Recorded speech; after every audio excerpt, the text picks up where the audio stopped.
Okay. Let's all acknowledge the fact that this video is being made by a fat guy. I used to be really skinny. I do know how to eat healthy. I just sit behind the computer too much, and I study and I read and I think. I do know how to lose weight. After my wife died, I lost a lot of weight, and I did it kind of easily. But yeah, I'm fat. I don't eat sweets or sugars. I eat a little bit too much. I only eat once, 1.5 times a day. Obviously, I'm in bad shape. But hey, I don't drink, I don't smoke, I don't do drugs, you know.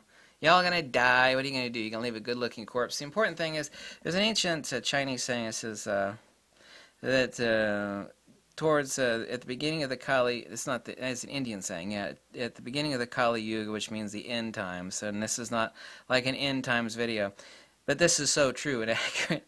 The human beings will start consuming poison, and we're killing ourselves at an astronomically high rate. I don't mean just people like, you know, snuffing each other with Kalashnikovs. I'm not talking about that.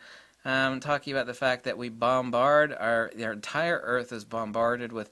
If you knew, since I'm a ham radio operator and I'm constantly dealing with EMF and RFI and thinking about it far more than any of you people, if you had any idea, like while you sleep or when you're sitting on the toilet taking a leak, how much electromagnetic radiation of countless millions of frequencies are bombarding your system every millisecond. I mean, it would knock you right off the toilet.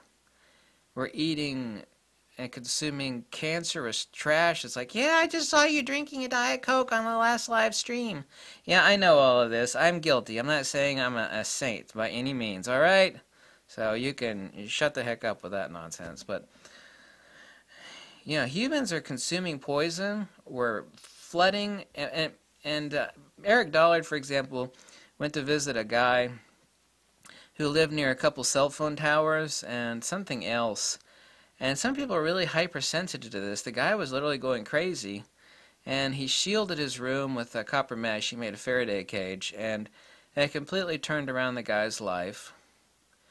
I'd actually like to do an experiment on people, a totally harmless experiment. I wish someone would send me some like a fine copper mesh. I'd actually like to experiment on 2 or 3 individuals and see how radically different their sleep patterns are, simply by having their head sleep inside of a double mesh Faraday cage to shield it from EMI and RFI. That alone, and forget about the carcinogens and the trash that we eat.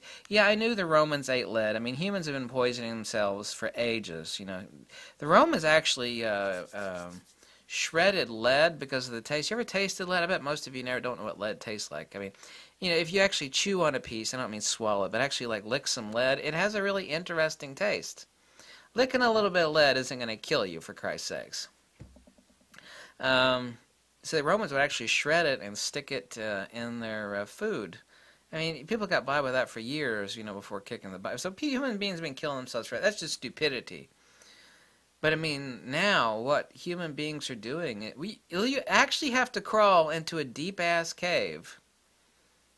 Literally. And have you ever been into a deep cave? Have you ever? I bet most of you never been. I used to do a lot of cave diving. Man, I had decompression tanks, underwater scooters, oxygen decomp tanks dropped to 20 feet, underwater scooter, double buoyancy control devices, multiple redundant Lexan sealed, yeah, hardcore cave diver, insanely expensive, required a lot of really expensive training. When you go down into those deep caves, your consciousness literally shifts. I actually wish that, you know, you could kill off the entire world's radio stations and broadcast, which is impossible. Cell phones don't put out that much wattage, but the cell phone repeater towers that they go to does. I mean, literally, if you could imagine the countless millions of frequencies, just forget about the crap food that we eat. Carcinogenic crap, you know. Embalmers, morticians now joke about the fact that they don't have to use embalming fluid anymore. And this is a hardcore. Like a hardcore. It's like, what the embalmers and morticians joke about the fact that they don't have to use embalming fluid anymore because human beings eat such crappy funkadelic chemicals that the human being is naturally embalmed. Like when someone croaks, it's like the embalmer is like, hey, not the embalm. This is like a modern urban dude been drinking soda pop and Pop-Tarts and Hot Pockets. He's already embalmed. I mean, that sounds like a joke, and it is funny, but it's true. You should ask an embalmer or someone at your local mortuary about that fact, because it's a fact. It even made a few news articles once. Isn't that some funny shat? I can't say the word I'm thinking of. Isn't that funny? It's sick is what it is. See, human beings are now literally and happily consuming poison. One of the main reasons that I should move back to Florida, well, the weather down there sucks fanny because it is so friggin' hot. 5 months, it just rains and pees on your head. The rain I'm talking about. 4 months out of the year. But oh my God, the fruits and vegetables are plentiful and dirt cheap. Did you see when I was in Florida? I got a box of cherry tomatoes. I mean, I would have got less, but I couldn't buy less. I got a box of cherry tomatoes. I got a video I uploaded. A box of cherry tomatoes, this freaking big for $10. I mean, it was 30 pounds of cherry tomatoes. A bag of grapefruit that came all the way up to my belly button for $6. I got enough strawberries to choke a dozen elephants for $8. Of course, all that stuff is covered in pesticides, right? So you still can't get away from it. And it's genetically grown, so it's like a frankenfruit. So unless you're like wearing a hemp thong and living on a hippie commune, like finding the true grit, frankenfood is nearly impossible anymore. Some countries it's easy to get away from. Just the EMI and the RFI, electromagnetic radiation and radio frequency, if human beings could actually visualize the endless millions of wave fronts that are passing through their body, because our Earth, any time of the day or night, literally, and you could actually see this in several educational TV shows, Earth shines far, far, far brighter than the star does when it comes to radio and other it just shines like a gigantic beacon in the night. And you are living literally on the, because there's no, light is E.M.R, it's just visible. What about all the invisible frequencies? It's like, I'm not talking about conspiracy tinfoil hat crap here. I'm talking about real EMI.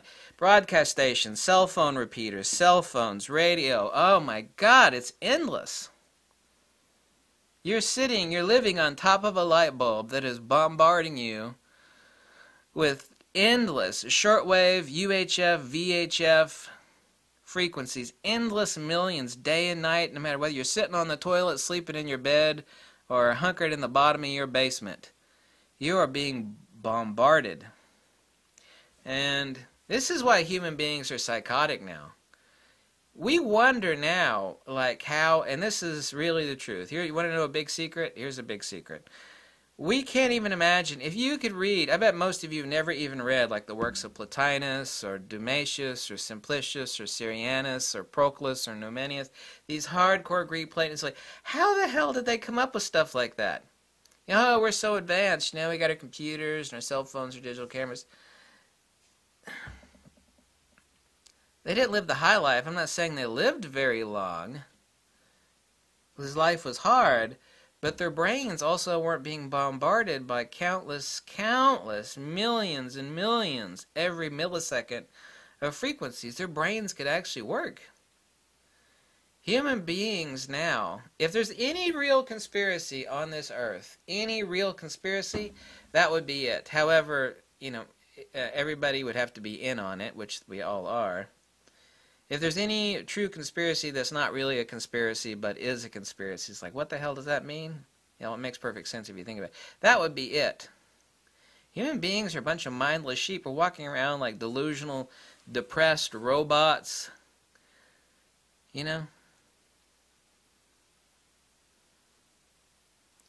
The next time you have the chance to go into a deep cave, not an underwater one like the one I went to, like a regular dry cave, you know, Mammoth Caves is not too far from here, for example, and you get there, you will have a different, it's like, well, I have this different sort of consciousness because I'm in the bottom of a cave. You know, it's just like, it's so silent. That's not the reason why. The reason why your brain seems so different when you're in the bottom of that cave is because 99% of that EMI and RFI has been blocked out. Your brain is working like someone's brain from, you know, when did all this garbage start? Really, you know, we're at the turn of the century. Like someone's brain did back in the 18th, 17th, or even further back. Next time you get a chance to go to a deep cave, go to it, and then think about that for a second. It actually scares some people, a lot of people, and they're not worried about the walls collapsing in them. They have a conscious experience, which is natural, where their brain isn't being bombarded by all these frequencies, and they like flip out. That's true. I've even talked to a couple tour guides that give tours of caves at Mammoth Caves, and they've confirmed this. Something to think about. I hope you like this video. Let's go all now drink and eat poison and let our bodies be bombarded by poison. And welcome to the modern world. If you like this video, drop a buck or two. Tell me to jump off a cliff. Whatever makes you happy. Whatever makes you happy. Okay? Alright. Bye.